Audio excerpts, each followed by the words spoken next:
अस्सलामुअलैकुम। आफाक फारूक की नए प्रोग्राम के साथ आपके सामने हूँ। देखिए, मैं कल पहले ही कह दिया था कि ये बेसिकली डोमेस्टिक जिसे कम्युनिटी प्रोग्राम कहना चाहिए, डोमेस्टिक ही है, तो मेजर उस पर बेस करेगा। मगर थोड़ा सा पाकिस्तान का जिक्र किए बगैर रह नहीं सकते कि वहाँ कल मेरे ख्याल में दरख्वास्तें नामजदगी, कागजात नामजदगी मुस्तरद करने और तायीद कुंदगान को गिरफ्तार करने, अगवा करने, उन्हें मार भगाने की आखिरी तारीख थी। दिलचस्प तरीन जो उसमें देखने में आया कि सलमान अकरम राजा के तायीद कुंदगान जिस तरह साथ जा रहे थे और उन्हें ढाटे बांधे हुए लोग आए, वीडियो आपने देखी होगी, और उन्हें धक्के देकर लेके गए, तो राजा सलमान अकरम देखते ही रह गए और बस हुश हुश करने की कोशिश के सिवा कुछ भी नहीं कर सके। और फिर सरदार अख्तर बैंगल, उनके 4 जगह से कागजात नामजदगी मुस्तरद हो गए, सूबाई पे भी और कौमी असम्बली के हलकों में भी।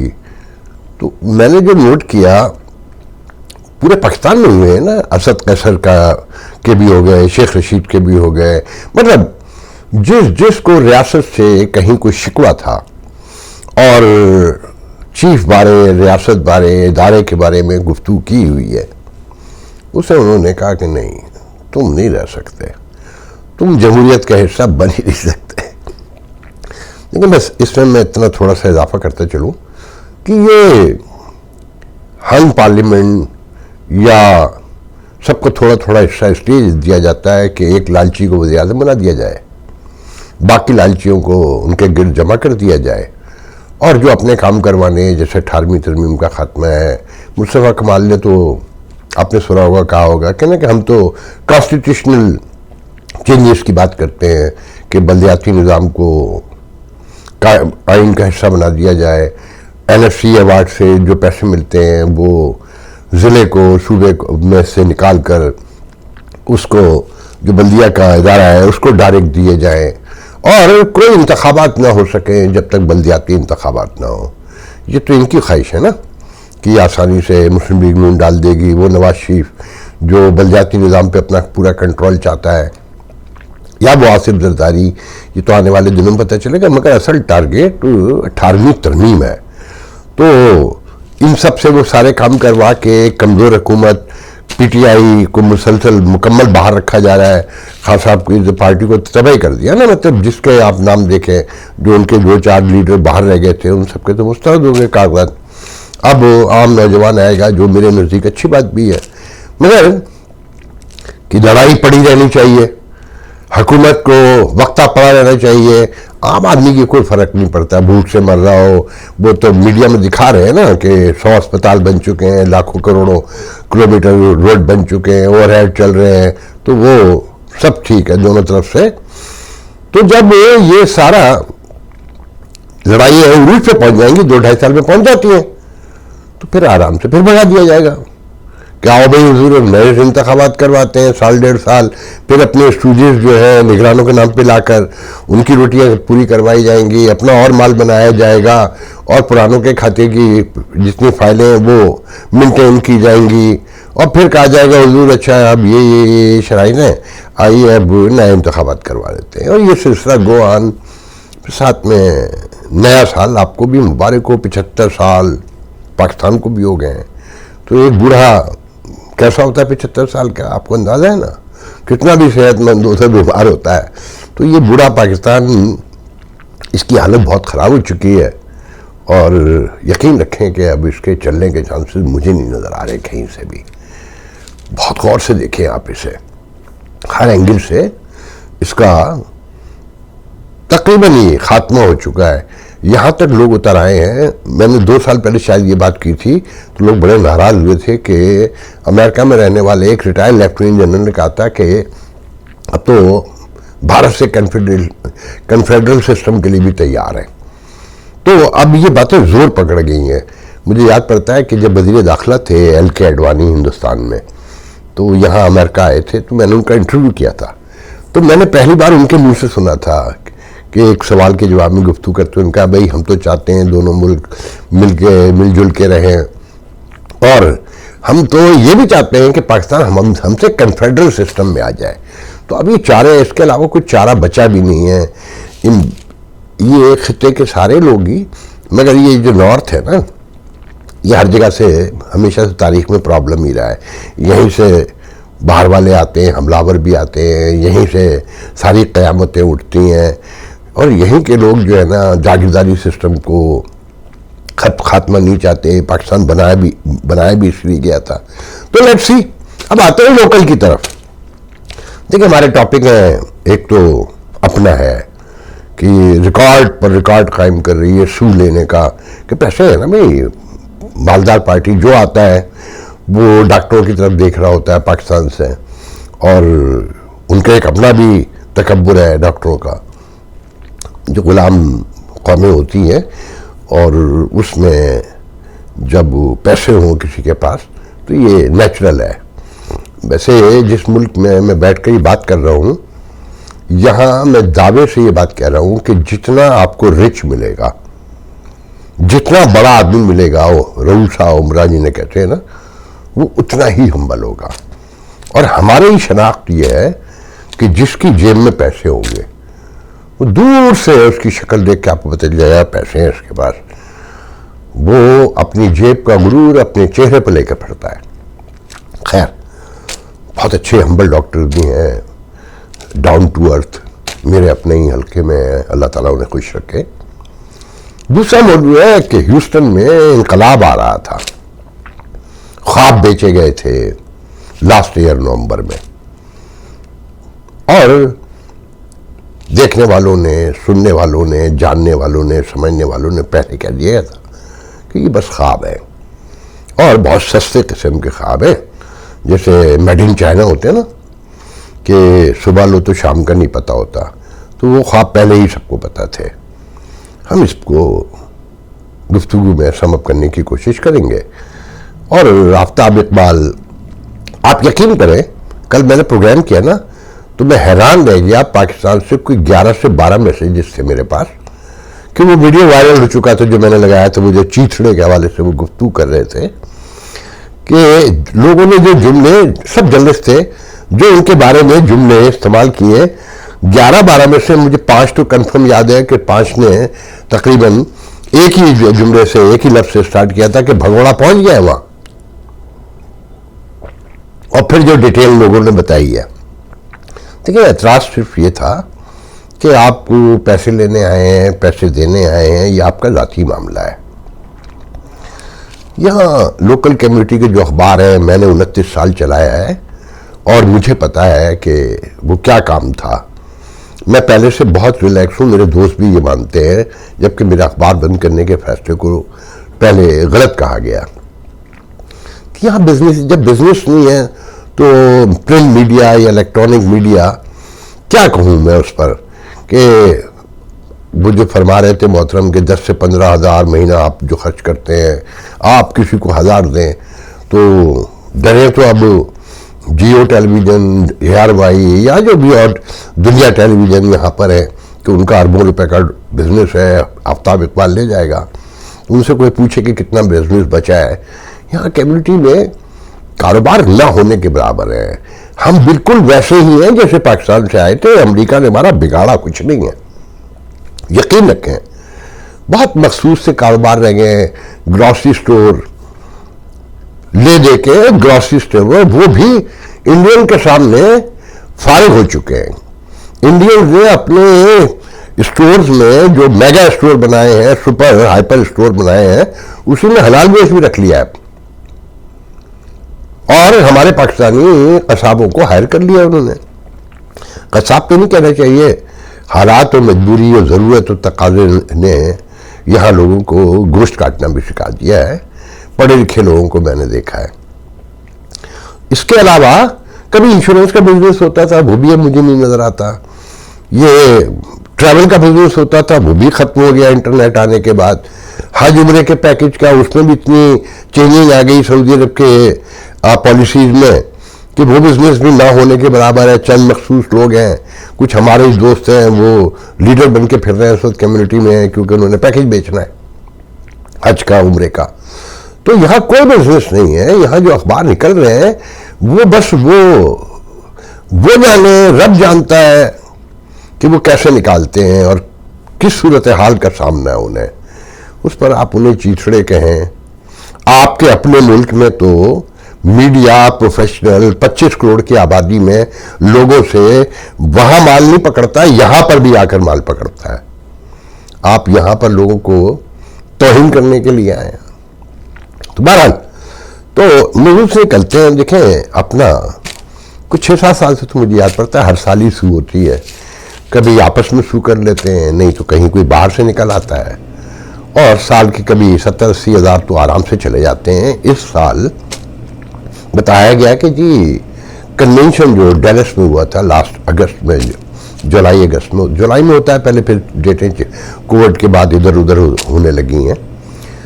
तो पता चला कि ये खामोशी से फिर एक शू हो गया और एग्जीक्यूटिव बॉडी को पता भी नहीं। बताने वाले मुझे बताते हैं वल्लाह आलम बिस्सवाब, वाकया हुआ है, इसमें लफ्ज़ों का हेर फेर हो सकता है। दोनों दूसरी तरफ की भी स्टोरी मैं बता दूंगा कि जो लोग इल्ज़ाम लगाते हैं वो ये कहते हैं कि जी शू हो गया और सदर ने नहीं बताया, और जो चेयरमैन था, चेयरपर्सन था कन्वेंशन का, इन दो की वजह से शू आया और इन्होंने बताया भी नहीं। जब वो पब्लिक कहीं से बाहर से आवाजें आई, पूछा गया तो उनका कि हाँ वो ऐसा हुआ ये कि एक साहब है, मशहूर खानदान है पाकिस्तान का, आपने सुना अजहर कासमी वगैरह, ये अदाकार सऊद के छोटे भाई अजहर कासमी हैं, डैलस में रहते हैं। कभी मेरे ख्याल में वाशिंगटन डीसी, मैरीलैंड, वर्जीनिया में रहा करते थे। तो उनसे उन्होंने खामोशी से एक डील की कि पाकिस्तान से बिजनेस लेकर आइए, स्टॉल वगैरह, और आप जवाब में, उन्होंने कहा कि मैं आपको जवाब में राहत फतेह अली लाकर दे दूंगा। तो राहत फतेह अली उनकी रीच में नहीं थे, ना उनके कॉन्ट्रैक्ट में थे। और अभी आप लोगों ने सुना होगा कि राहत का तो वीज़ा भी मुस्तरद हो गया था, बड़ी तगोदौग के बाद वो वीज़ा मिला। उससे पहले राहत अब तो वो रेहान सिद्दीकी के पास है मेरे ख्याल में 1 साल के लिए, जहाँ तक मुझे याद पड़ता है। अगर मैं गलत हूँ तो सॉरी फॉर दैट। मगर उससे पहले वो अमेरिका में किसी के पास नहीं थे शाहीन, उससे पहले वो आरिफ खान के पास से, न्यू जर्सी में हमारे दोस्त हैं, छोटे भाई हैं। मगर वो अजहर कासमी के पास भी नहीं थे, मगर उन्होंने, बताने वाले बताते हैं कि उन्होंने कहा कि जी वो ला कर देंगे। पाकिस्तान में उन्होंने $20,000 पर स्टॉल के हिसाब से, ये 3 दिन का कन्वेंशन होता है, कई कारोबारी लोगों से उन्होंने बुक कर ली है, जो बताने वाले बताते हैं। तो जब ये पता चला कि ये तो ला ही नहीं सकते मोहतरम जनाब वो राहत फतेह अली को, तो उन्होंने वो कॉन्ट्रैक्ट जो एग्जीक्यूटिव बॉडी को बगैर बताए दिया गया था, वो खामोशी से कैंसिल कर दिया। क्योंकि पाकिस्तान से लोगों ने बताया कि इतनी कीमत पर ये स्टॉल लिए जा रहे हैं। अब मेरे इल्म में ये नहीं है, बताने वालों ने ये भी नहीं बताया कि कितने स्टॉल की डील हुई थी।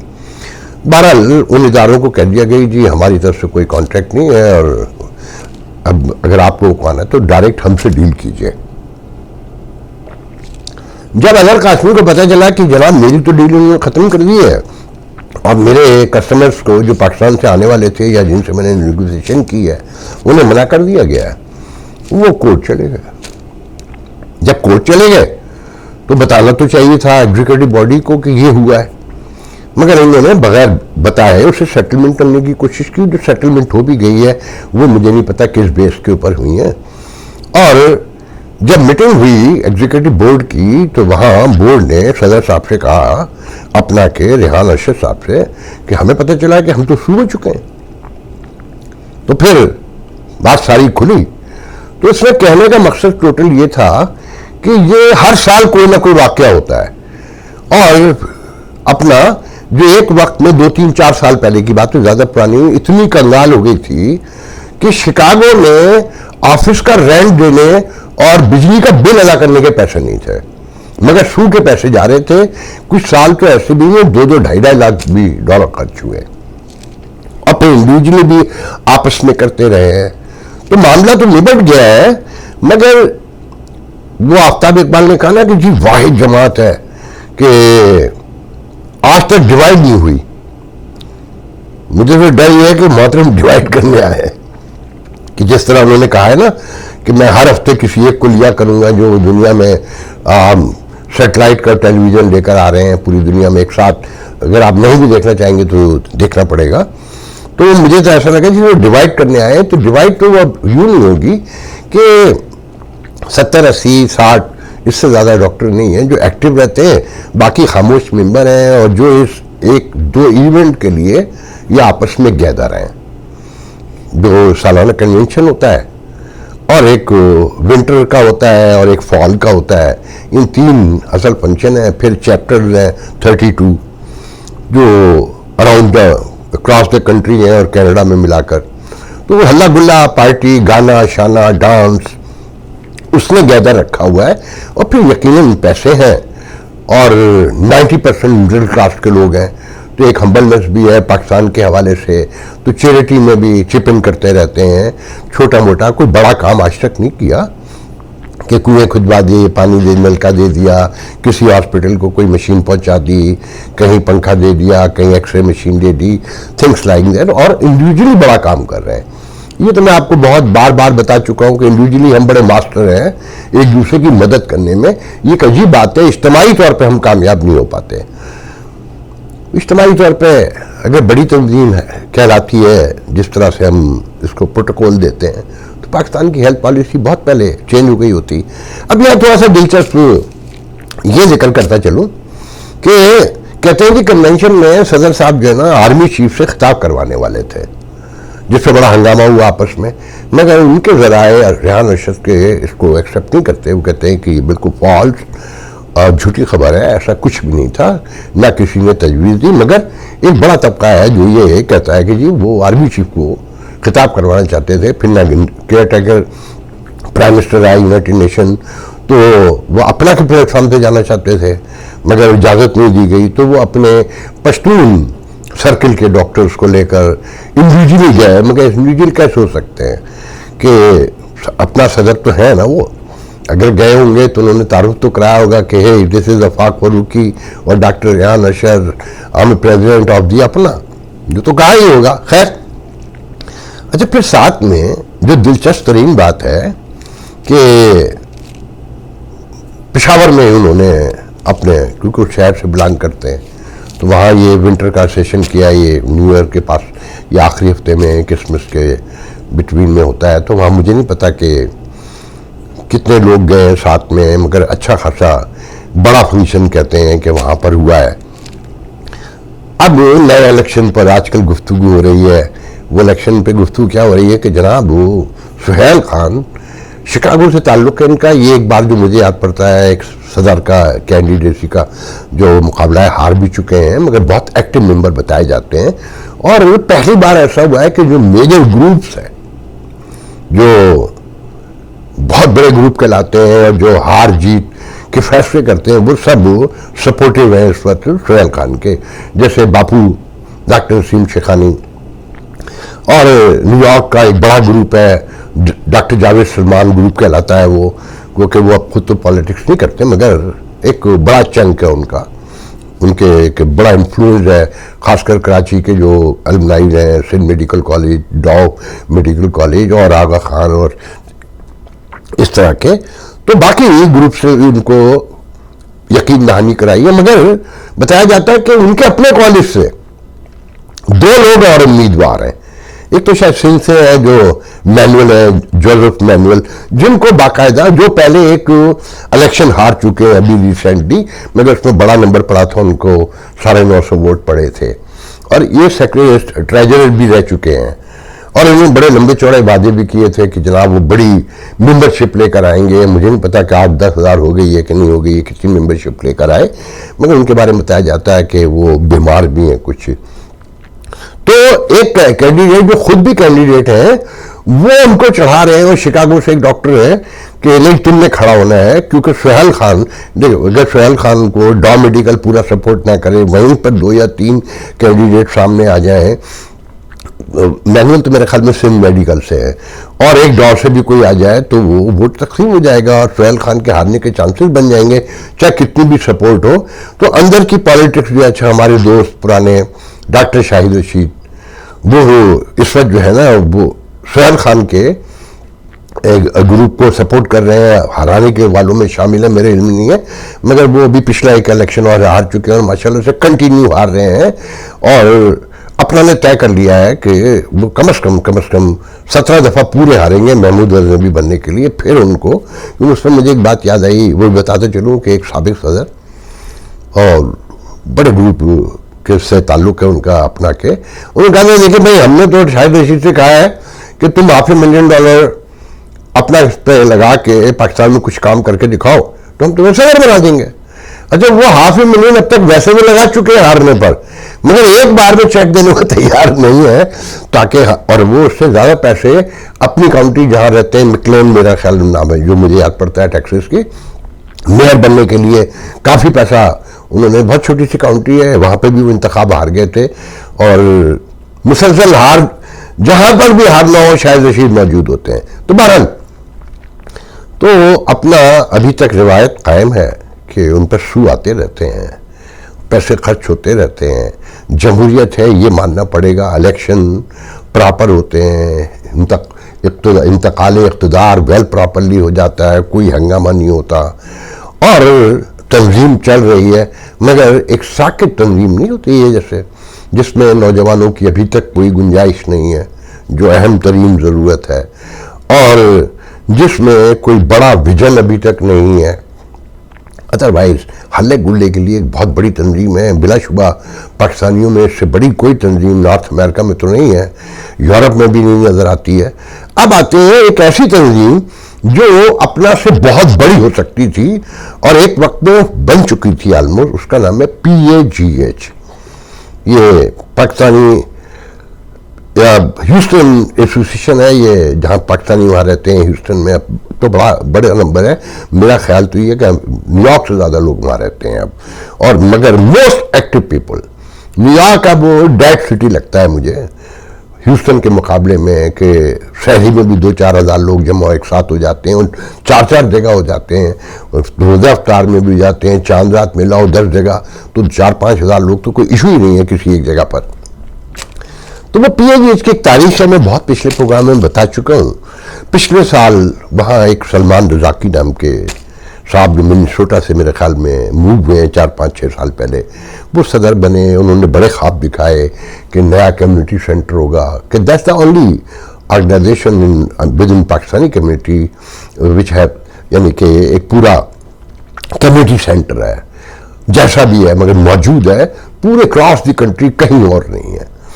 तो मगर वो ऐसी जगह पे जहाँ कम्युनिटी ज़्यादा अट्रैक्ट नहीं करती, तो उसे मूव करना है, और वो एक लंबी कहानी है। तो बहरहाल वो जीत तो गए। अच्छा, पहले उससे 1 साल पहले इसी PAGH को ठुकरा के बाकायदा प्रेस कॉन्फ्रेंस करके कि मैं इस पर लानत भेजता हूँ, उसके अगेंस्ट में एक और अपनी तंजीम बना ली, और फिर अचानक फिर फैसला कर लिया इलेक्शन लड़ने का। और मुझे याद पड़ता है कि उनके करीबी दोस्त ने मुझसे कहा, मैंने बातों बातों में इलेक्शन वाले दिन कहा कि अच्छे खासे $1.5-2 लाख खर्च हो गए, तो कहने लगे जीतने के लिए अगर $1 मिलियन भी खर्च होते तो हम लगाते, बिल्कुल इसी लहजे में। और साथ में ख्वाब के एक बड़ी इनकलाबी तब्दीली आने जा रही है, और सब हंस रहे थे इस बात पर। बहरहाल सदर बन गए। उनके नायब सदर हैं मुजफ्फर सिद्दीकी साहब, जो उससे पहले आ चुके थे। अच्छा, यहाँ पे मेंबरशिप नहीं होती, अब पैसे खर्च करके अपनी पॉकेट से मेंबर बनाए जाते हैं। जिस साल इलेक्शन हुए 2 साल की मेंबरशिप होती है, वो 1 साल पहले बनाई गई थी, जो इस साल फारिग हो चुकी है, अब कहीं कोई मेंबरशिप नहीं है। मगर कहते हैं कि मुजफ्फर सिद्दीकी के ग्रुप ने क्योंकि प्लानिंग की थी, तो 400-500 की अपनी पॉकेट में रखी हुई, अभी जमा नहीं कराए या जमा करा दिए, वो मेरे में नहीं है। बहरहाल 2 साल हुए तो 5 ओहदे खाली हुए, काम तो साल भर में कुछ हुआ नहीं। तो वो चाहते थे मोहतरम सलमान रज़ाकी साहब के, उनके जो बरादर हैं, बरादर नस्बती सुल्तान साहब, उनको नायब सदर बनाया जाए। मगर मुजफ्फर सिद्दीकी वगैरह, जो मुजफ्फर सिद्दीकी नायब सदर थे, उनका अपना टेनोर खत्म हो रहा था। अब वो सदारत के उम्मीदवार बताए जाते हैं, इसलिए वो खुद नहीं लड़े। क्या सब अनलपुर आ गए। तो उन्होंने कहा नहीं आप तो नहीं मिल सकते। अच्छा वो अपने उसमें गुरु तकब्बुर में डूबे, उन्होंने कहा जी मैं कैसे नहीं मिल सकता, ब्रादर निस्बत ही बनेगा और ये तंजीम तो अब हमने चलानी है। उनका ग्रुप यही तासुर देता रहा था और जो साथ में लोग आए थे इक्का दुक्का वो भी शायद इसका टूट चुके थे। बहरहाल जब बात आगे बढ़ी तो मुजफ्फर सिद्दीकी बताने वाले बताते हैं वल आलम बिस्सवाब, मगर ये बात सच है।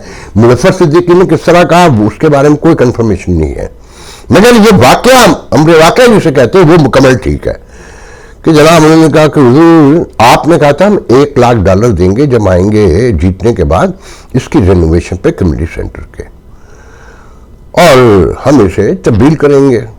आपने $1 लाख तो दिए मगर देते ही आपने कह दिया कि ये लोन है, तो तस्लीम कर लिया गया कि ठीक है। फिर आपने इसकी कंस्ट्रक्शन की कोई अप्रूवल भी नहीं ली एग्जीक्यूटिव बॉडी से।